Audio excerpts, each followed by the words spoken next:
Half your baking things live in the oven. Is that too noisy? Are you filming? So, if you're anything like me, maybe I need to put on a pair of shoes instead of slopping around slippers. Hi possums.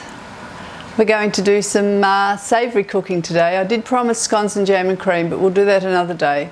But today I'm going to show you one of the recipes that's been in my family for, well, as far as I know, at least 4 generations. It doesn't have a recipe, but it's so easy that you can just add lib to it, and I'm going to show you how to do it because it's really tasty. It's one of those recipes that you can just cook and eat it for dinner or lunch or even breakfast. Put it in the fridge what's left over, and tomorrow the kids can get into it, turn it into nasi goreng. It's a great recipe. So here we go. You'll need some bacon. Did you say what it's called? No, it's called spicy rice in our family. We don't know any other name to it. We just call it spicy rice. It's really good. It's got some spice in it and some flavour, and it's yummy. So here we go. You'll just need some rashers of bacon, a couple, 3 if you've got it. If you get to your fridge and realise you haven't got any bacon but you've got a bit of ham, that'll do. Just whatever you like, or you don't have to put any in at all if you don't want to. I just buy some mince from Aldi. This is mince, it's a 5-star one, so it hasn't got any fat. I don't like to cook with fat if I can help it. So some mince. You'll need some celery, a couple of carrots, an onion, and some peas. I just use frozen peas from the fridge, and a couple of cups of rice. Now you can make as much of this as you like or as least as you like, so you just adjust it to how much rice you use. But whenever I cook it, which is fairly regularly, I usually do 2 cups of rice, and that gives me a wok full or a deep pan full. Now to cook it you need to have a wok or a deep pan. Just a normal fry pan or a saucepan won't cut it because you'll make your rice gluggy. So right now I've put some water on.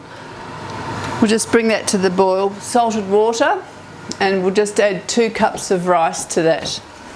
So while that's cooking, we do the other bit. I'll just take my rice over here.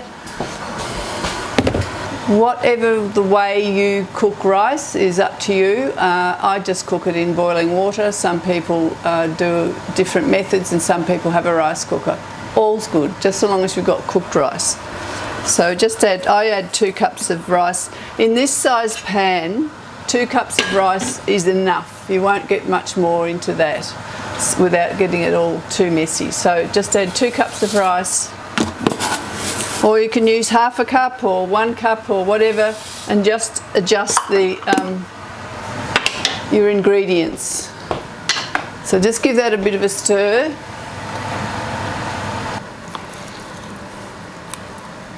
Alright, start that way again. Okay, so your bacon, I just cut it up into little squares. You can buy already cut bacon if you want in little squares if you want. I don't. I just use the streaky bacon because it's got a lot of flavour in it. I just cut those into little pieces. Doesn't take a minute. I cook the bacon first, so we'll take that over to the pan. Okay, we just pop our pan on, heat it up a little bit.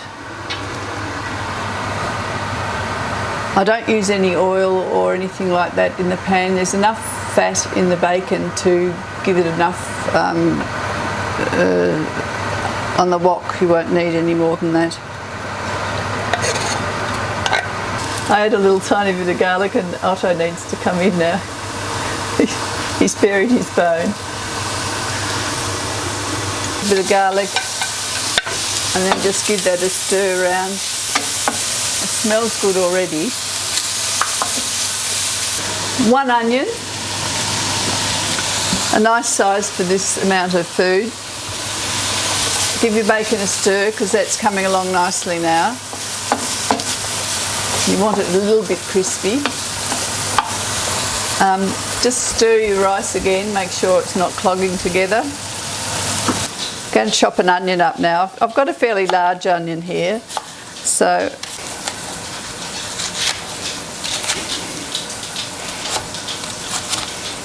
I know it's not a professional chop, but this is just the way I do it. Okay, now we've chopped the onion, and I'll just take that over to the pan and pop it in.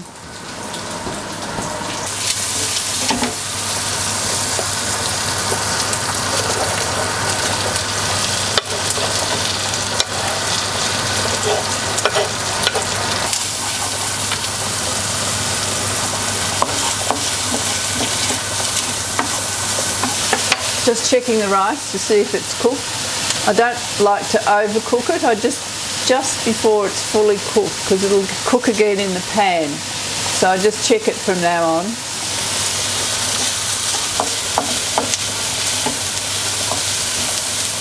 The onion and the bacon is ready now. So I've just turned that down a little bit. I'm going to grab the mince. So we put the mince in next. I just move the vegetables up to one end a bit so I can just work on the mince.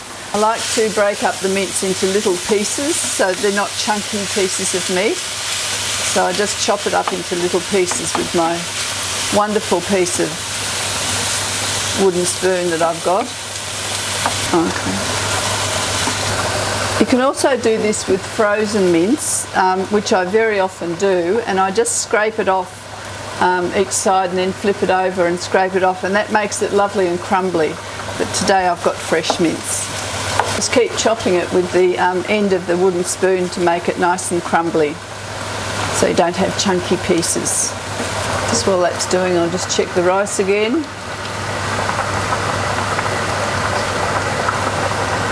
Rice is ready.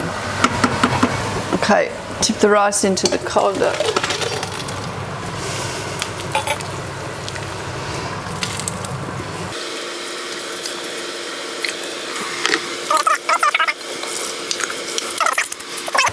And then just pop it back over the saucepan. It'll just drain there. It'll be ready to use soon. Now, we just grate a couple of carrots.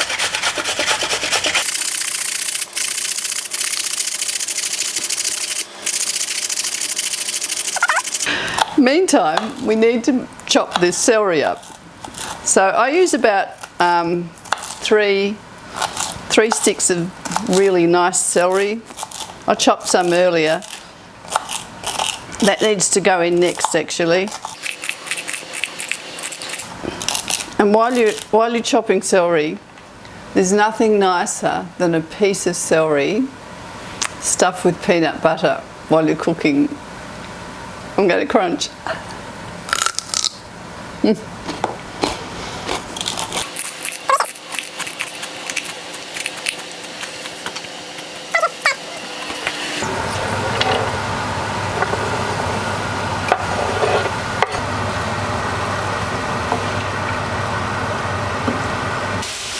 Now, I've popped the celery in, so I've stirred it through with the meat and the onion and the bacon, so that's just going to steam nicely.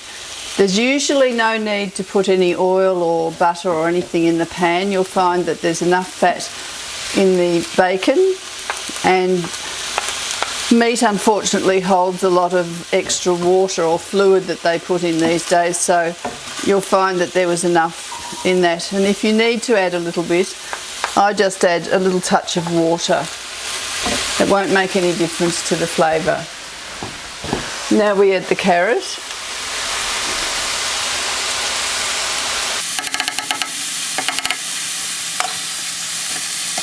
I'm just going to add a tiny bit more carrot because I like a lot of vegetables in my food. You can add other vegetables if you wish, but for me, if that's all you've got in the fridge, it's enough. But if you want to add some more, you can, but I find that's usually enough. After this, all we need to do is add some frozen peas.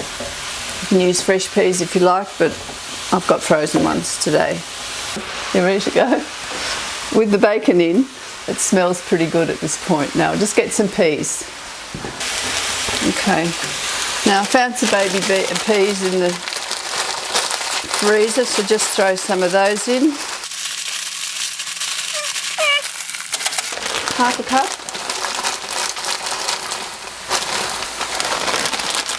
And I also noticed I have some beans in the freezer too, so might as well add some of those in too. Again, about half a cup. Now, just while this is giving it a bit of a steam, you can put a lid on it for a few minutes if you like. I don't usually, but you can if you like. Not too high. Now, while that's doing that, I'm going to show you the secret ingredients. Now, this is where it gets really easy. I use tomato sauce, and I put in about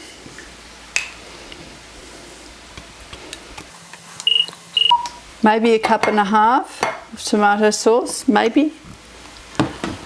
I use Worcestershire sauce, maybe 2 or 3 tablespoons. I use soy sauce, but don't go overboard with the soy because it'll make it too salty. So maybe that much, tablespoon, just a bit under. I usually put a little bit of turmeric in it, just to, apart from the fact that turmeric's very good for you, I just like it a little bit of colour, so I put in about half a teaspoon, or no, just about a quarter, just a tip, and some curry powder. A good teaspoon and a half, depending on how spicy you like it, and then I give it a stir.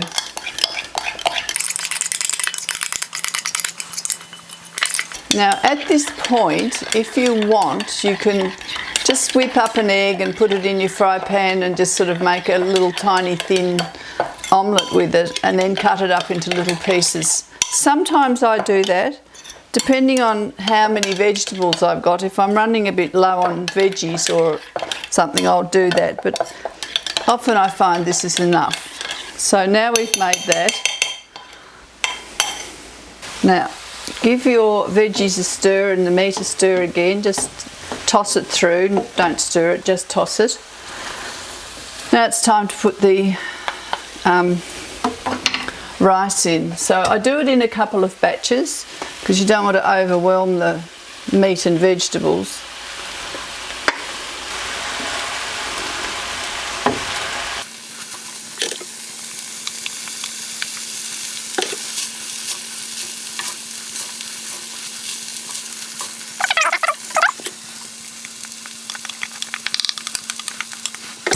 Now you may think this is going to feed an army, but it actually is so delicious you have people going back for seconds. So now we've tossed in all the veggies and things.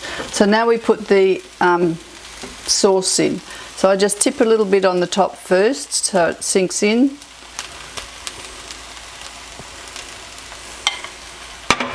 And toss that through.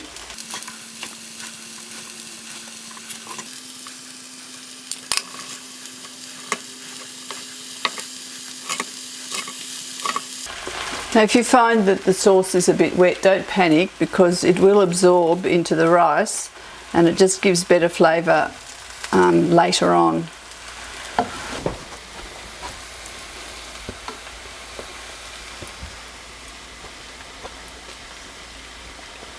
It's good. Now I'm going to show you how I serve it, and you can serve it however you like, but I'm going to show you a couple of different ways how I serve it.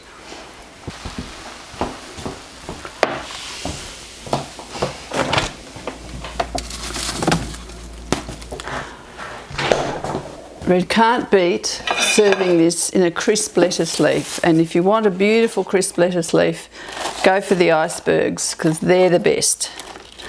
Can't beat an iceberg. Iceberg or a what's the other one called? But I love those lettuce leaves. They're crunchy and delicious. Now, to make a beautiful crunchy lettuce leaf, I usually just open up the iceberg and put it into a sink of cold water and throw a couple of bowls of ice cubes in it, and within a couple of minutes you've got this beautiful crisp lettuce. It's delicious. Now you can serve it in a lettuce leaf like this, and just put some spicy rice in it, a couple of tablespoons in that. It's so good. And then you can just wrap it up and eat it like that, or you can eat it properly with a knife and fork. Now the next day I usually turn this into what I call is a nasi goreng, and I'm just going to quickly show you how I serve it the next day, because it'll go into a Tupperware in the fridge or some sort of bowl in the fridge. In the pan I just melt a little bit of butter down.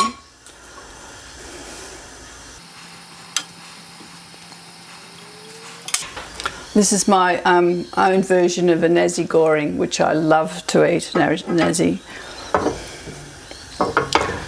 Oh. These beautiful organic eggs, the golden yolk, beautiful, and the white stays together. If you're wondering why, if you ever try to fry an egg up and the white runs everywhere, it's because it's probably a caged egg, but they don't do that when they're organic.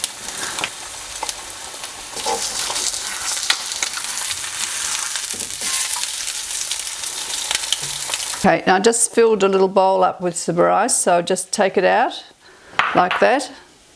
Another nice lettuce leaf with that. Your egg. On top. And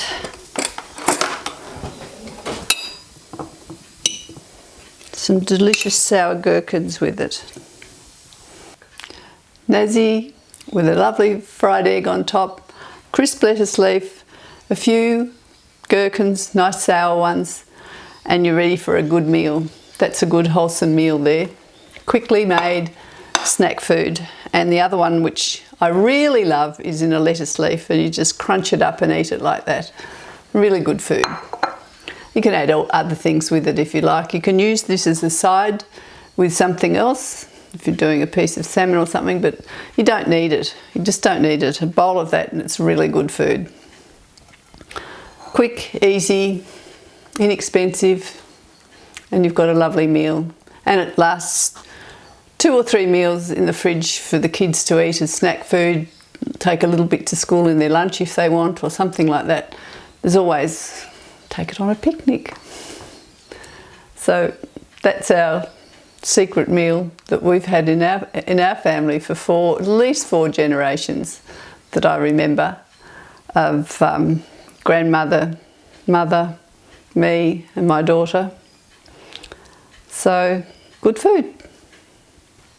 Now thanks very much for everybody subscribing and ticking that they like on my YouTube channel. It's really fired up at the minute, and just keep doing that, and we'll do more food if you want me to.